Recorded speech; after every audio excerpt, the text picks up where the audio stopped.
அன்பிற்கும் பாசத்திற்கும் நேசத்திற்கும் உரிய மாணவ செல்வங்கள், உங்கள் அனைவருக்கும் காலை வணக்கம். இந்த உலகத்தில் எதெல்லாம் நல்ல செயல்கள் அழிந்து வருகின்றனவோ அதை பற்றிய விழிப்புணர்வை ஏற்படுத்துவது ஒன்றாக மாறிவிட்டது. எதெல்லாம் இந்த சமுதாயத்தை சீரழிக்கிறதோ அது தொடர்பான விழிப்புணர்வை ஏற்படுத்த வேண்டிய கட்டாயம் இன்று நிலவி வருகிறது. மாணவ செல்வங்களே, நீங்கள் ஒன்றை நன்கு அறிய வேண்டும். குறிப்பாக 11 12 எந்த வகுப்பு என்று நினைவில் இல்லை, சிட்டுக்குருவிகளை பற்றிய பாடம் இருக்கிறது. மார்ச் 20ஆம் நாள் உலக சிட்டுக்குருவிகள் தினம், 11ஆம் வகுப்பு. சிட்டுக்குருவிகள் தினம் நாம் ஏன் கொண்டாட வேண்டும், ஏன் அனுசரிக்க வேண்டும்? மக்களோடு மக்களாக வாழ்ந்த சிட்டுக்குருவி இன்று நம்முடைய ஆடம்பர வாழ்க்கையினால் சிட்டுக்குருவினுடைய இனம் அழிந்து விட்டது. சிட்டுக்குருவி மக்களோட மக்களாக இருக்கும். திடீர்னு வீட்டில் இப்படி கூரையை பார்த்தீங்கன்னா சிட்டுக்குருவி ஒரு கூடு கட்டியிருக்கும். டக்குன்னு நம்ம வீட்டுக்குள்ள அப்படியே இருக்கும், அப்படியே அடுப்படியில் நிற்கும். இன்று நாகரிகத்தின் வளர்ச்சி காரணமாக 2G 3G 4G 5G என்கின்ற அலைக்கற்றையினுடைய வேகத்தின் காரணமாக சிட்டுக்குருவிகள் இனம் முழுமையாக அழிந்து விட்டது. அதே போல குறிப்பாக ஒவ்வொன்றையும் நீங்கள் பார்த்தால் அன்னையர் தினம், தந்தையர் தினம், நண்பர்கள் தினம், ஒவ்வொன்றுக்கும் ஒவ்வொரு தினம் கொண்டாடப்படுகிறது. அது கொண்டாட்டங்கள் அல்ல. நண்பர்கள் தினத்தில் நல்ல நண்பர்களை நாம் தேர்ந்தெடுக்க வேண்டும். ஒரு நட்பு எப்படி இருக்க வேண்டும் என்பதை தெரிந்து கொள்வதற்காகவே, அதை பற்றிய விழிப்புணர்வு அழிந்து வருவதன் காரணத்தினால் அதை தெரிந்து கொள்வதற்காக நாம் அந்த தினத்தை கொண்டாடுகிறோம். அதே போல தந்தையர் தினம், அன்னையர் தினம். மாணவ செல்வங்களே, சமகாலத்தில் முதியோர் இல்லங்கள் பெருகி வருகின்றன. எப்படி ஒரு நாட்டிற்கு கல்வியும் மருத்துவமும் வியாபாரமாக இருக்கிறதோ அதே போல முதியோர் இல்லம் ஆரம்பித்தால் நல்ல சம்பாதிச்சிடலாம் அப்படிங்கிற எண்ணத்தில் பள்ளிகளை போல, மருத்துவமனைகள் போல, திருமண கூடங்கள் போல இன்றைய தினம் முதியோர் இல்லங்கள் வளர்ந்து கொண்டே இருக்கின்றன. அதற்கு காரணம் நம்மிடையே இருக்கக்கூடிய சகிப்பு தன்மை குறைந்ததன் அளவே. நம்மிடையே இருக்கக்கூடிய சகிப்பு தன்மை குறைந்ததன் அளவே இன்றைய தினம் முதியோர் இல்லங்கள் அதிகப்படியாக நம் நாட்டில் திறக்கப்படுகின்றன. நாம் அனைவரும் அதை பேசிக்கொண்டே இருக்கிறோம், விழிப்புணர்வை ஏற்படுத்தி கொண்டே இருக்கிறோம். இருப்பினும் மாறினோமா இல்லையா அப்படிங்கிறதுதான் கேள்விக்குறி.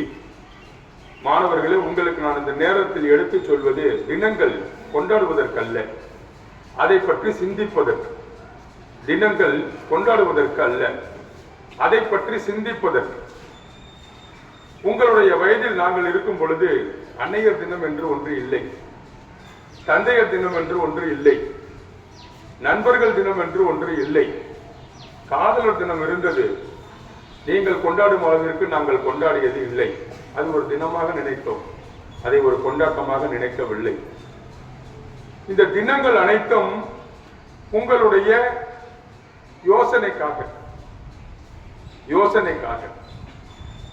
என்று சொல்லி இந்த கூட்டம், இந்த உறுதிமொழி போதை தடுப்பு தொடர்பான உறுதிமொழி. ஆசிரியர் திருமதி லதா மேடம் இந்த உறுதிமொழியை வாசிக்கும் பொழுது பல மாணவர்களுடைய முகத்தில் சிரிப்பை கண்டேன், மற்றற்ற மகிழ்ச்சி. இந்த உறுதிமொழி தங்களுடைய சிந்தனைக்காக நான் ஏற்கனவே உங்களிடம் கூறியது உண்டு.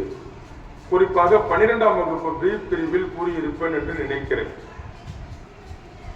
ஒரு தந்தை காலை நாளிதழ் படித்துக் கொண்டிருந்தாராம். அவருடைய 5 வயது மகன் அவரை தொந்தரவு செய்து கொண்டே இருந்தானாம். அப்பா இது என்னப்பா இது, ஏதோ ஒரு கேள்வியை கேட்டுக்கிட்டே இருந்தான். அப்ப இவர் என்ன பேப்பரே படிக்க விட மாட்டேங்கிறான் அப்படின்னு சொல்லிட்டு உடனே என்ன பண்ணார் அந்த தந்தை, ஒரு பக்கத்தை அப்படியே துண்டா கிழிச்சு பையன்கிட்ட கொடுத்து, டே இதெல்லாம் ஒன்று சேர்றான் அப்படின்னு சொல்லிட்டு இவர் பேப்பர் படிக்க ஆரம்பிச்சுட்டார். இவர் தொல்லை இருக்கக்கூடாது, இதை ஒன்று சேர்க்கட்டும் அப்படின்னு ஒரு உலக மேப்பு, ஒரு பக்கத்துல உலக மேப் இருந்துதான்.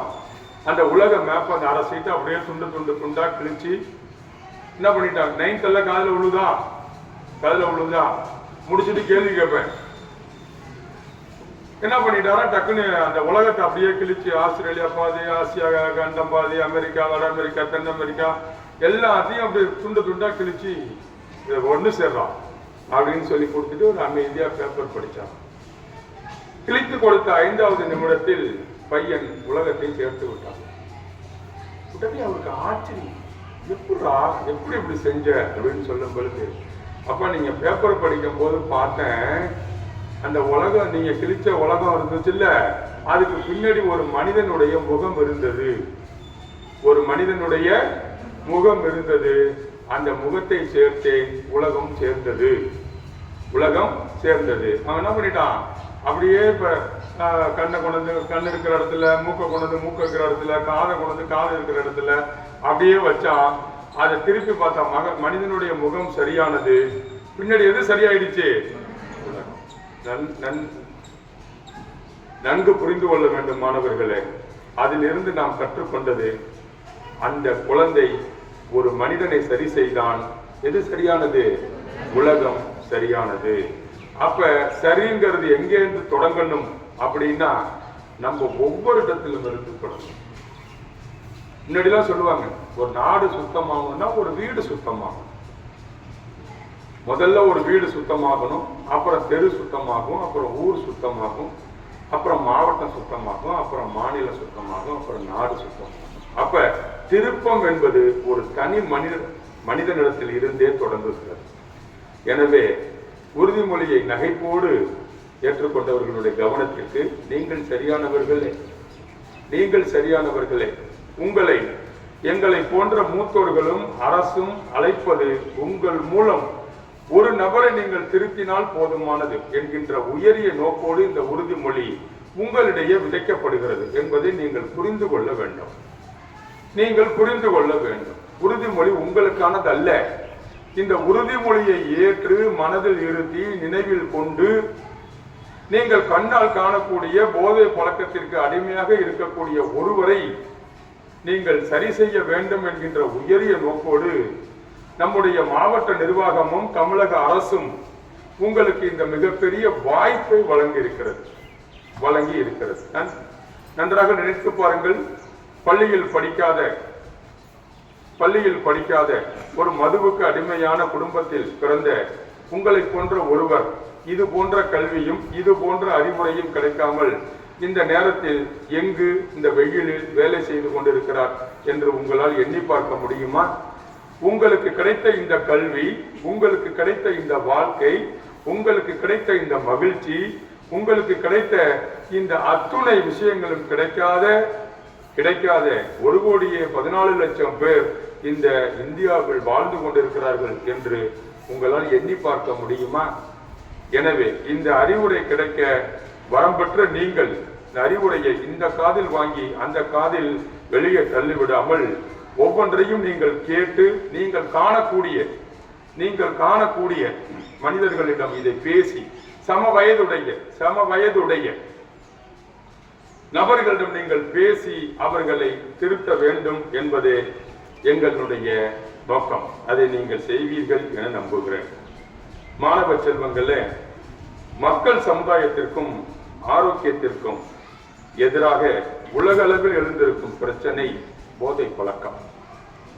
வயது வித்தியாசமின்றி சமுதாயத்தில் போதை பழக்கம் வேரூன்றி இருப்பது கவலைக்குரியது. உலகம் முழுவதும் பல கோடி மக்கள் பல வகையான போதைப் பொருட்களை பயன்படுத்துவதாக ஐக்கிய நாடுகளின் புள்ளி விவரங்கள் தெரிவிக்கின்றன. போதைன்னா சும்மா போய் அந்த சாராயம் குடிக்கிறது இல்லை. பல போதையிலேயே பல வகையான போதைகள் இருக்கின்றன. ஹெராயின், அபீன், கஞ்சா, குட்கா, புகையிலை பொருட்கள், மதுபானங்கள் என்று பல வகையான போதை ஊசிகள். நாம் அன்றாடம் முழங்கக்கூடிய ஜுரம், தலைவலி, உடல் வலி போன்ற வார்த்தைகளை இணைத்து ஒரு விதமான போதைகளை உண்டாக்குவது. போதையில் பல விதங்கள் இருக்கின்றன. மதுவை மட்டுமே நீங்கள் போதையாக எடுத்துக்கொள்ளக் கூடாது. மது ஒரு உயிர் கொல்லி. மதுவை போன்றே புகையிலை பொருட்கள், குட்கா, பான் மசாலா, அபின், ஹெராயின் போன்ற பல்வேறு போதைப் பொருட்கள் மக்களை கொன்று குவிக்கின்றன என்று ஐக்கிய நாடுகளின் புள்ளி விவரம் தெரிவிக்கிறது. இது ஏற்பட என்ன காரணம்? பள்ளி பருவத்தில் நட்பு வட்டாரத்தினர் கொடுக்கும் அழுத்தம். உண்மைதானே? உண்மையா பொய்யா? ஏன்னா இர்ஃபான் மட்டும் தலையாடுறான், மற்றவங்களாம் போய் சிம்பிளிஸ்ட். போதை பழக்கங்கள் ஏற்பட காரணம் ஐக்கிய நாடு புள்ளி விவரங்கள். நான் 12ஆம் வகுப்பு ஆப்பிரிவில் உட்கார்ந்து குறிப்பெடுத்தேன். இந்த குறிப்பில் முதன்மையாக ஐக்கிய நாடு புள்ளி விவரங்கள் சொல்வது, போதை பழக்கங்கள் ஏற்பட முதல் காரணம் பள்ளி பருவத்தில் நட்பு வட்டாரத்தில் கொடுக்கப்படும் அழுத்தம். வசிப்பிட சூழல், நாம் தங்கி இருக்கக்கூடிய சூழல், குடும்ப உறுப்பினர்கள் மற்றும் திரைப்பிரபலங்கள் போன்றவர்களை பார்த்து பழகுதல்.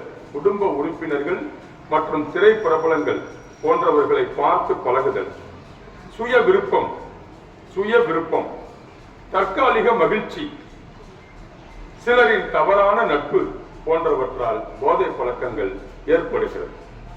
இதனால் ஏற்படும், தாங்கள் சாதாரணமாக நட்பு வட்டாரத்தின் மூலமாக, திரைப்பிரபலங்கள் மூலமாக, குடும்ப சூழ்நிலையில் குடும்பத்தில் பெரியோர்களின் மூலமாக, தாங்கள் இருப்பிடம் இருக்கக்கூடிய வசிக்கும் சூழல் காரணமாக, உங்களுடைய சுய விருப்பத்தின் பேரில் தற்காலிக மகிழ்ச்சியை ஏற்படுத்திக் கொள்ளும் வகையில் நீங்கள் தவறான நட்புகளால் கொண்ட இந்த போதை பழக்கத்தினால் ஏற்படக்கூடிய தீமைகள் என்னவென்று தெரியுமா அன்பு மாணவர்களே? நாட்டில் நோய்களும் தற்கொலைகளும் அதிகரித்துள்ளது. இந்த போதை பழக்கத்தினால் நம் நாட்டில் தற்கொலைகளும் நோய்களும் அதிகரித்துள்ளன.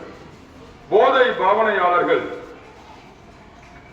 அதிகமாக சிறுநீரக பாதிப்பு, வயிற்றுப்புண், உடல் சோர்வு, மஞ்சள் காமாலை, வலிப்பு, விபத்து மற்றும் புற்றுநோய்களால் பாதிக்கப்படுகின்றன. மாணவ செல்வங்களே, நீங்கள் எதர்ச்சையாக எடுத்துக்கொள்ளக்கூடிய, எதர்ச்சையாக மகிழ்ச்சிக்காக, சுய விருப்பத்தின் பேரில் நண்பர்களுடைய அழுத்தத்திற்காக எடுத்துக்கொள்ளக்கூடிய போதை பொருட்களால் என்னென்ன வியாதிகள் வருகின்றது என்பதை நீங்கள் நன்கு கேட்டிருப்பீர்கள்.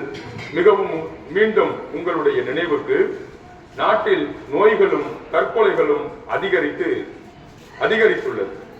போதை பாவனையாளர்கள் சிறுநீரக பாதிப்பு, வயிற்றுப்புண், உடல் சோர்வு, மஞ்சள் காமாலை, வலிப்பு, விபத்து மற்றும் புற்றுநோய் ஆகிய நோய்களால் பாதிக்கப்படுகின்றனர். இது மட்டுமல்ல, இருதய நோய், பால்வினை நோய் போன்றவைகளும் இப்போதை வாஸ்துகளால் ஏற்படுகின்றன.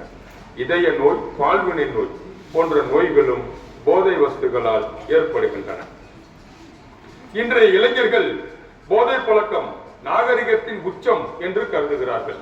இன்றைய இளைஞர்கள், இந்த இடத்தில் மாணவர்கள் என்று வைத்துக் கொள்ளலாம், இன்றைய இளைஞர்கள் அதாவது மாணவர்கள் போதை பழக்கம் நாகரிகத்தின் உச்சம் என்று கருதுகிறார்கள். கையில் கிடைக்கும் பணம் முழுவதையும் கேளிக்கைக்காக, அற்ப மகிழ்ச்சிக்காக, அற்ப சந்தோஷத்திற்காக, கையில் கிடைக்கும் பணம் முழுவதையும் கேளிக்கைக்காக செலவு செய்யும் மனோபாவம் மாணவர்கள் மத்தியில் வளர்ந்து வருகிறது. கையில் கிடைக்கும் பணம் முழுவதையும் கேளிக்கை நிகழ்ச்சிக்காக செலவு செய்யும் மனோபாவம் மாணவர்கள் மத்தியில் வளர்ந்து வருகிறது. வாழ்க்கையை வளப்படுத்தும் பள்ளி மற்றும் கல்லூரி காலங்களில் போதை வாழ்வின் பாதையையே மாற்றிவிடுகிறது. சினிமா பிரபலங்கள் தரும் விளம்பரங்களை பார்த்தும் கேட்டும் அதிகமான இளைய தலைமுறையினர் இதுதான் வாழ்க்கை முறை என நினைத்து திசை மாறி போகிறார்கள். சினிமா பிரபலங்கள் தரும் விளம்பரங்களை பார்த்தும் கேட்டும் அதிகமான இளைய தலைமுறையினர் இதுதான் வாழ்க்கை முறை என நினைத்து திசை மாறி போகிறார்கள். திரைப்படம் வேறு, விளம்பரம் வேறு, வாழ்க்கை முறை வேறு. திரைப்படம் வேறு, விளம்பரம் வேறு, வாழ்க்கை முறை வேறு என்பதை இளைய தலைமுறையினாகிய நீங்கள் என்பதை இளைய தலைமுறையினாகிய நீங்கள் நன்கு சிந்தித்து போதையின் பாதையில் செல்லாமல் கட்டுப்பாடான வாழ்வை தாங்கள் பேண வேண்டும். போதையின் பாதையில் செல்லாமல் கட்டுப்பாடான வாழ்வை தாங்கள் பேண வேண்டும். அன்பிற்கினிய மாணவர்களே, ஐயன் வள்ளுவன் 2 திருக்குறளின் மூலம் நமக்கு இந்த போதையை பற்றி சொல்கிறார். கல் உண்ணாமை என்னும் அதிகாரத்தில், கலித்தானை காரணம் காட்டுதல் கீழ்நீர் குளித்தானை தீத்துரியற்று. கலித்தானை காரணம் காட்டுதல் கீழ்நீர் குளித்தானை தீத்துரியற்று. இதன் பொருள் என்னவென்றால், போதையில் மயங்கி கிடப்பவனை நீங்கள் நல்வழிப்படுத்துவது என்பது, போதையில் மயங்கி கிடப்பவனை நீங்கள் நல்வழிப்படுத்துதல் என்பது ஆற்று நீருக்குள் மூழ்கியவனை தீப்பந்தம் கொண்டு தேடுவதற்கு சமம். ஆற்று நீரில் மூழ்கியவனை தீப்பந்தம் கொண்டு தேடுவதற்கு சமம். யார? போதையில் மயங்கி கிடப்பவனை நீங்கள் நல்ல அறிவு புகுட்டி திருத்துவது என முயல்வது ஆற்று நீரில் மூழ்கி கிடப்பவனை திருத்துவதற்கு தீப்பந்தம் கொண்டு தேடுவதற்கு சமம் என்றான் ஐயன் வள்ளுவன். அதே போல ஈன்றால் முகத்தேயும் இன்னாதால் எம்மற்று சான்றோர் முகத்து களி. ஈன்றால் முகத்தேயும் இன்னாதால் எம்மற்று சான்றோர் முகத்து களி. இதனுடைய பொருள், போதைக்கு அடிமையானவனை பெற்ற தாய் கூட மதிக்க மாட்டாள். போதைக்கு அடிமையானவனை பெற்ற தாய் கூட மதிக்க மாட்டாள். அப்படி இருக்க சமுதாயமும் சான்றோர்களும் எப்படி மதிப்பார்கள்? போதைக்கு அடிமையானவனை பெற்ற தாய் கூட மதிக்க மாட்டாள். அப்படி இருக்க சமுதாயமும் சான்றோர்களும் எப்படி மதிப்பார்கள்?